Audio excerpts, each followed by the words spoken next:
Big bada boom. Makes me laugh every time, dude. And we're live. Hey, everyone. Welcome to the very first Hyperlink Podcast episode. Yep. We'll be discussing the inception of the podcast itself, why we call it Hyperlink, a podcast journey. This is Nigel Robinson. Hello.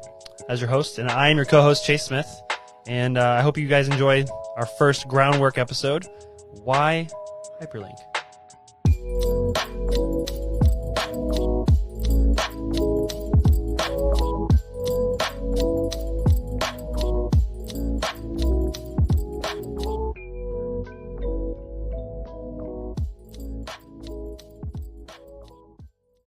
Why Hyperlink? And yes, groundwork episode.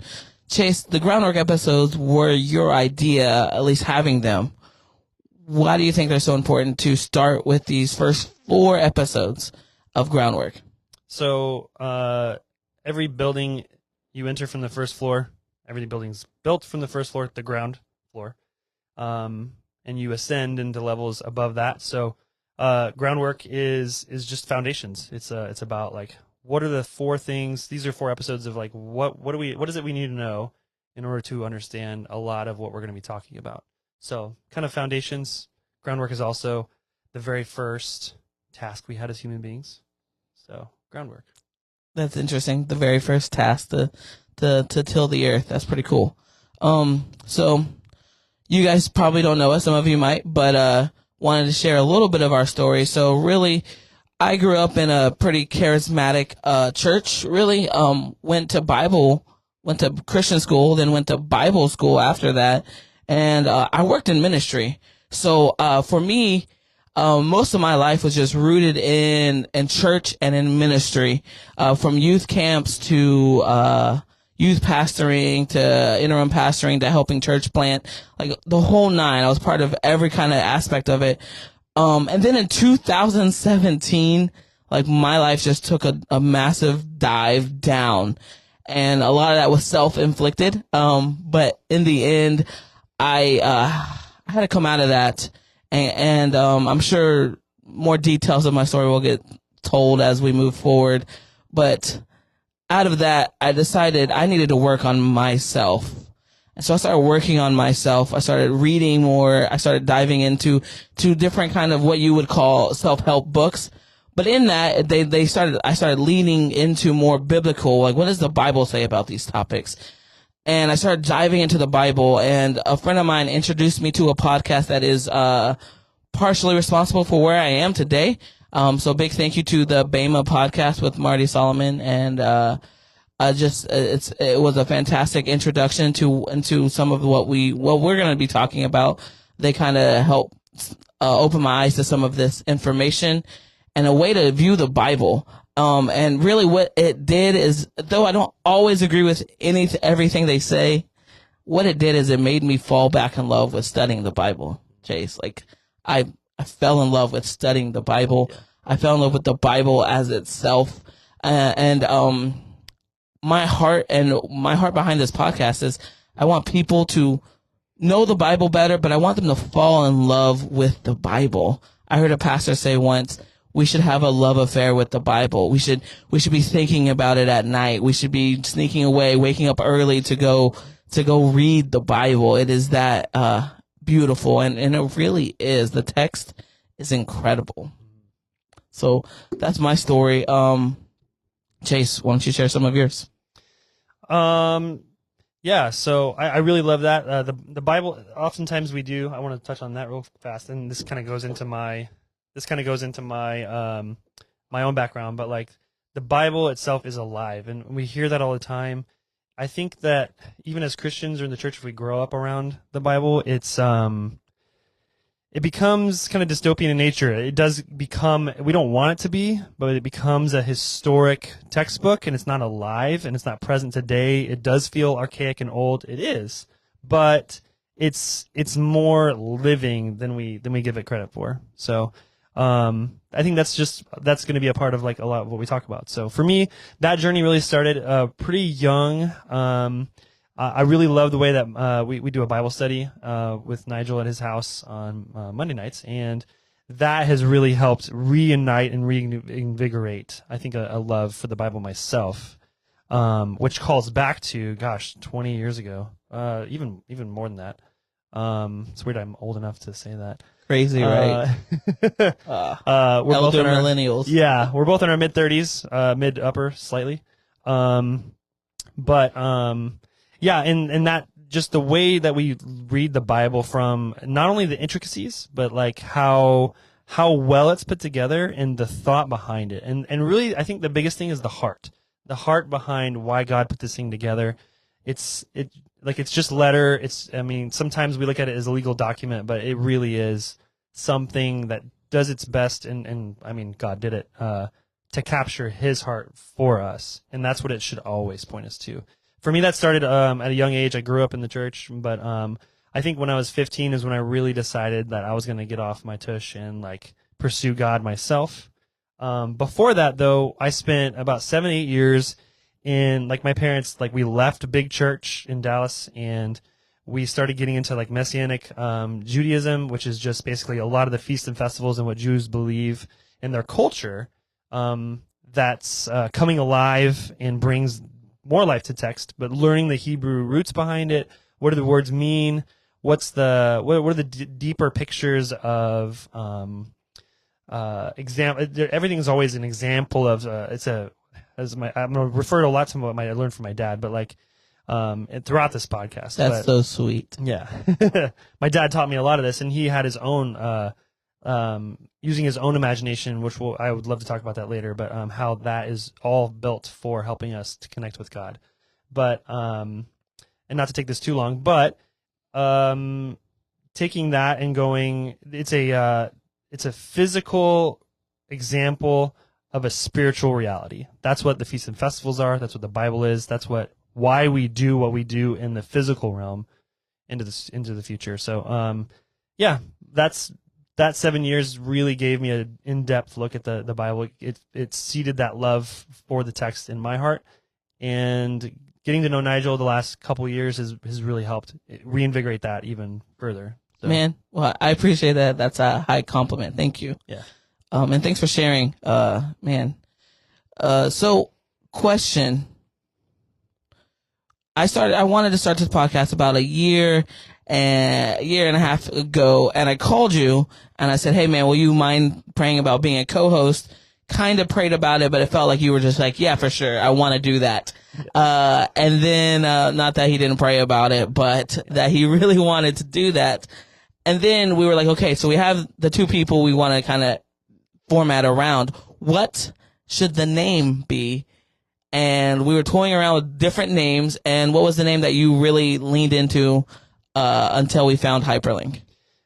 Yeah, I remember where I was getting that phone call. And I was on my way to work, and I was driving through Austin, and he did ask me, and I immediately said yes. I was like, this is crazy. I don't know why you want me of all people, but I was like, yes. I was in the middle of like a really tough time in life. But I knew it was like the call of God. Sometimes you of course I prayed about it, but like there's sometimes you just know when God is speaking. And he asked me what it was, and I was like, I'm thinking like a lot of our relationship has brought like refreshing into my life, a refreshing of the word. That's like washing the water of the word. Like that's all, like water's very intricate. And so I thought of refreshing because we both want to bring a newness and a refreshing of something that feels old and reignite that flame and that water that cleanses us, but also it feels good. Like we get in water, we swim.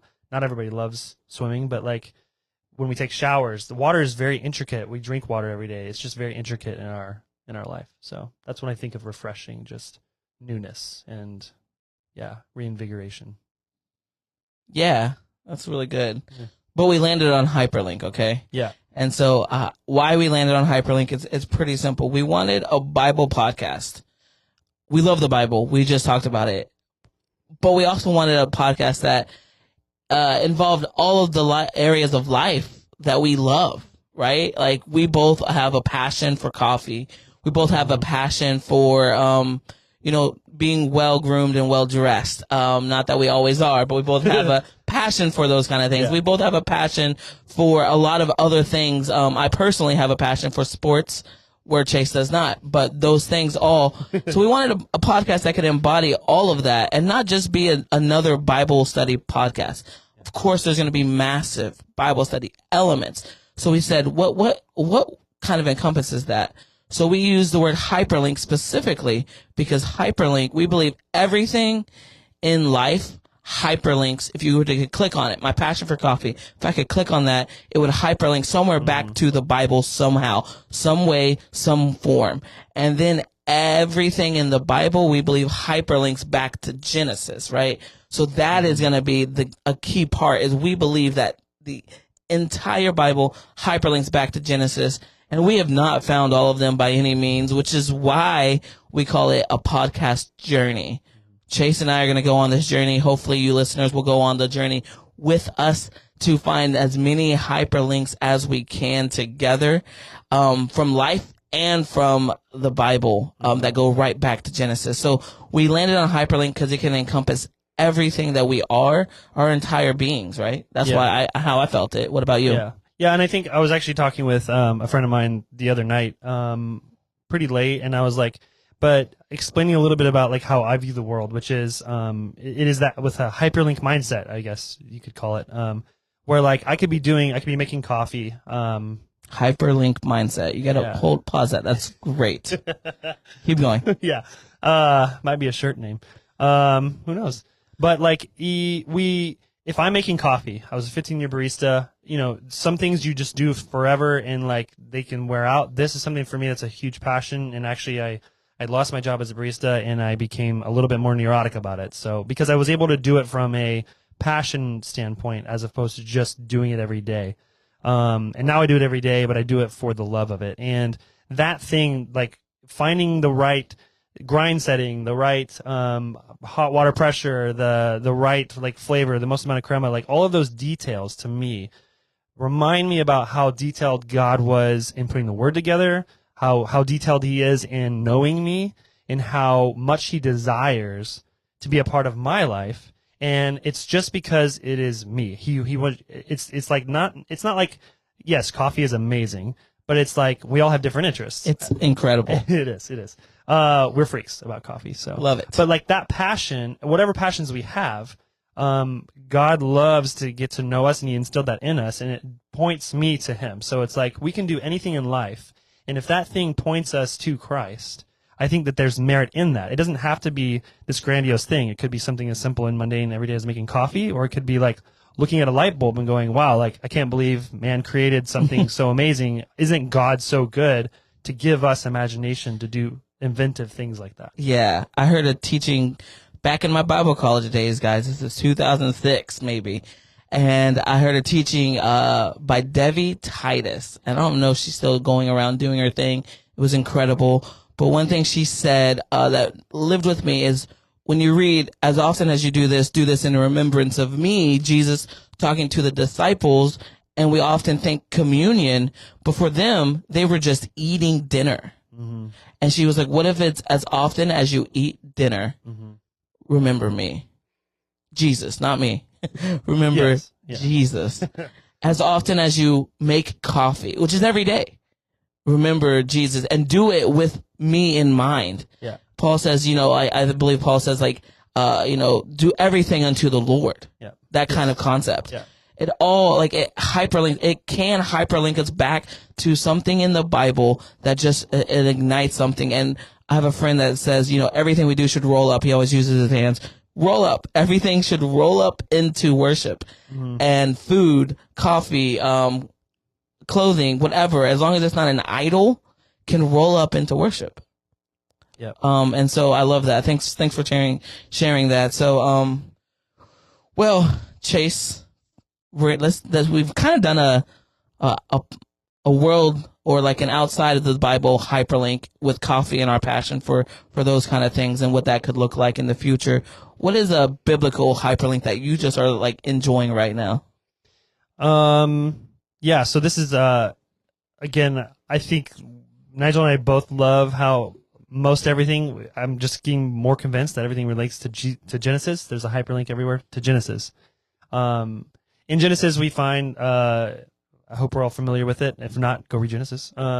but like the first few chapters where it's the creation and then the fall of man. That's the scene that's set there. And in the garden we have in a garden we have God addressing and really discussing with his kids about like what they've done. And at first it's Eve who sees the fruit, takes it, eats it, and gives it to Adam, who is with her.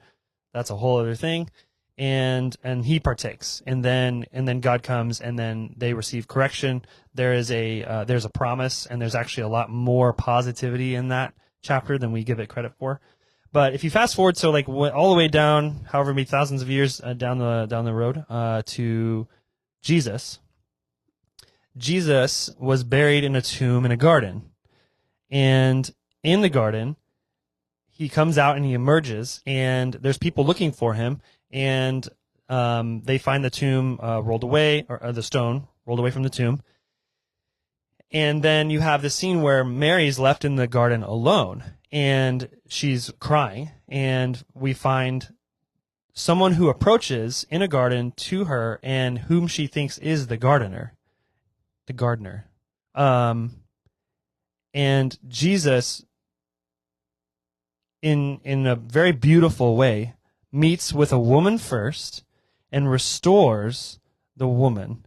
And it's interesting that the first act of Christ, when he is raised to life in the new, kind of solidifying the kingdom of heaven on earth, just before the Holy Spirit comes, he restores the woman who was the first to sin, and then he appears to men. Yes, and let's just take it further, because as you were talking, Jesus is the firstborn of God, the first fruit, Yes. if you will. Thank you. And he died, what we would say, on a tree. And he's the first fruit that died on a tree. And like when you take a fruit, and a fruit is ripe and then gets kind of past the point of ripe and it falls and it starts to decompose, the seed stays and is in the ground, and the seed would then begin, hopefully, to grow into a new tree.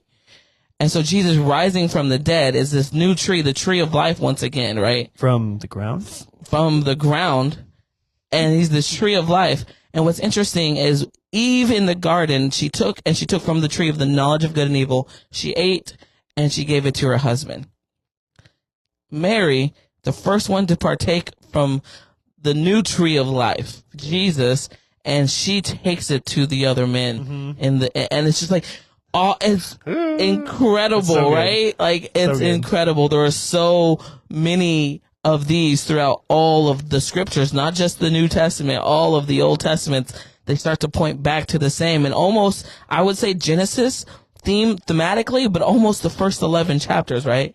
It's incredible. So of Genesis, and we'll definitely get into those things. And so, man, this just blows my mind. Like, we can keep going. We can dive deeper, and we will in future episodes. As one of my favorite celebrity chefs says, that's for another show. So that is the kind of journey that we really want to take, right?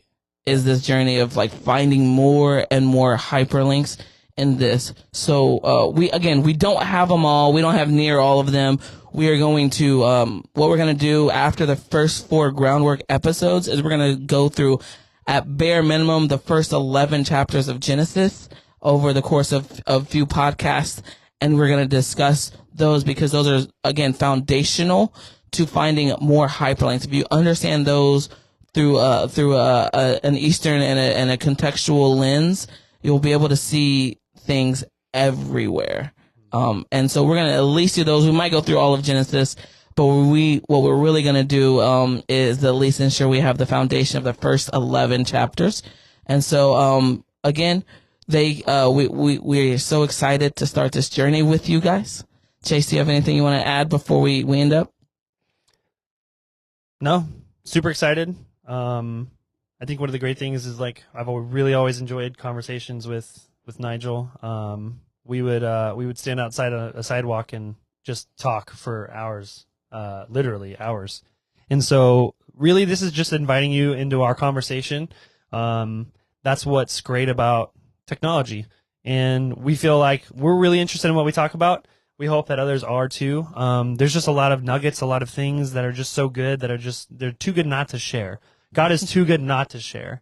And there are intricacies in like just the magnanimous way that God exists is too good to not talk about. And so that's what this is going to be, discussion. It's going to be, we're not going to have everything right. Neither one of us have PhDs. We're a couple of dudes who love and have passions for a lot of things that we just feel like it all relates to God, to Christ. And we want to talk about that. And so we don't ever claim to know everything, but we do claim to love God. And there's something there that's worth discussing. Yeah. So. And we'll have links in the show notes for some of these things that the Bema podcast. I'll have some links as well as links so you guys can find us on social media and you guys can find us out there. However, we're going to end every stinking episode. I love this. We're going to end every episode with a prayer. And not just any prayer. Chase, would you like to enlighten the people? Yeah, so this is called the Aaronic blessing. Not ironic, Aaronic, as in Aaron, who was the first high priest. There's Moses' brother, first high priest that was instilled, and the blessing that he was called to give to the children of Israel was by God.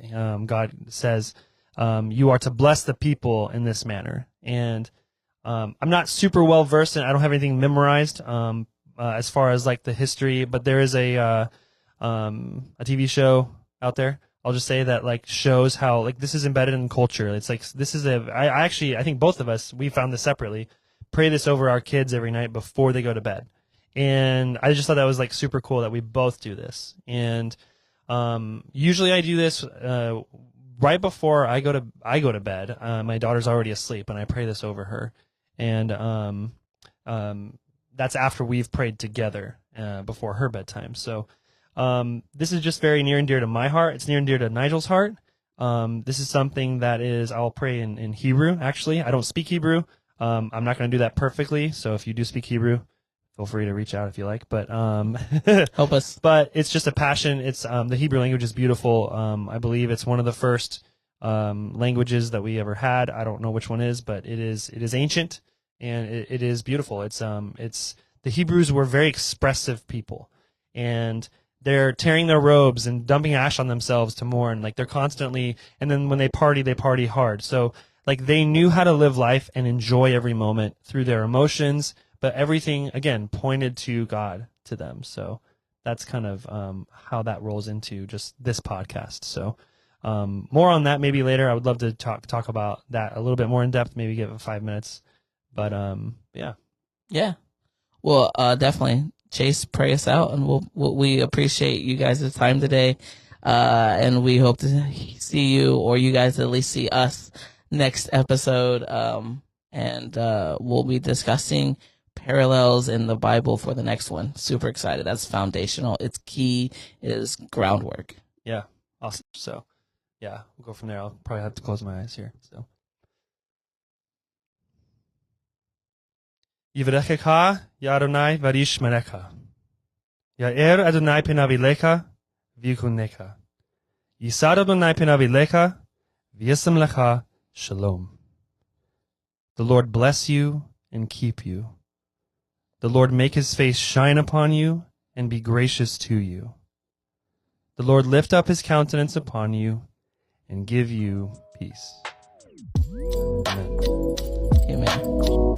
Thanks for embarking on this podcast journey with us at Hyperlink. Your support means the world to us as a listener-supported podcast. If you've enjoyed our episodes and would like to contribute, please consider visiting patreon.com/hyperlinkpodcast. Stay connected with us by joining our community on Facebook at Hyperlink, a podcast journey. We value personal connections and would love to hear from you individually. You can reach out to Nigel on social media platforms under the handle @HyperlinkNigel. And don't forget to connect with Chase on Instagram at bespoke_and_bourbon. If you have any questions or would like to book us for an event, please feel free to email us at hyperlinknigel@gmail.com. Thank you once again for tuning in and being a part of the Hyperlink Collective. See you on the next episode.